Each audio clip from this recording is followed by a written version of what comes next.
Good day everyone, this is Muhammad Ali Sultan and welcome back to Sir Zen's channel. Okay, let us solve some mathematics problem number 6. A retailer buys candies for $90.25.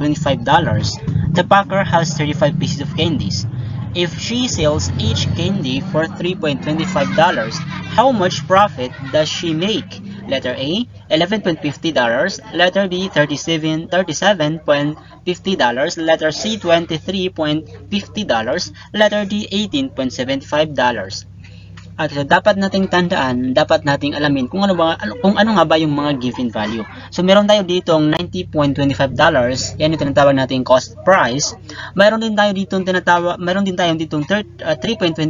yan yung tinatawag nating selling price. So meron din tayo ditong 35 pieces of candies. Okay, so isulat muna natin yung ating mga given. Okay, so meron tayo ditong 90.25 na cost price, 3.25 na selling price, 35 na number of candies. Okay. So una alamin muna natin yung ating formula na gagamitin.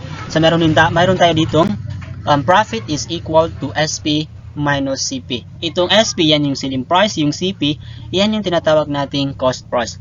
Okay, dapat nating alamin, hindi muna tayo mag-subtract kasi mayroon tayong ditong given na 35 pieces of candy. Yung selling price natin is 3.25.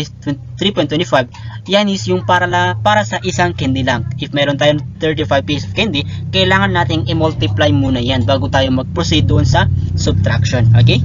Kailangan muna nating i-multiply yung 35 sa selling price na 3.25. Okay? So, i-multiply natin yan. That is $3.25 multiplied by 35. That is equal to $113.75. Okay, $113.75. Yan yung magiging selling price natin sa 35 pieces of candy sa halagang 3.25. Okay? So, dahil dyan, nakuha na natin yung SP natin sa kabuang 35 pieces of candy. So, pwede na tayong mag-subtract. Okay, proceed na tayo sa ating formula, which is profit is equal to SP minus CP. Okay? Selling price minus cost price. Okay? Para malaman natin kung ilan nga ba yung makukuha niyang profit doon sa pagbenta niya ng 3.25 sa dami ng 35 na candies. Okay? So, substitute lang yung mga given value. And then, kapag i-subtract na natin yan, ang ating profit is magiging 23.50.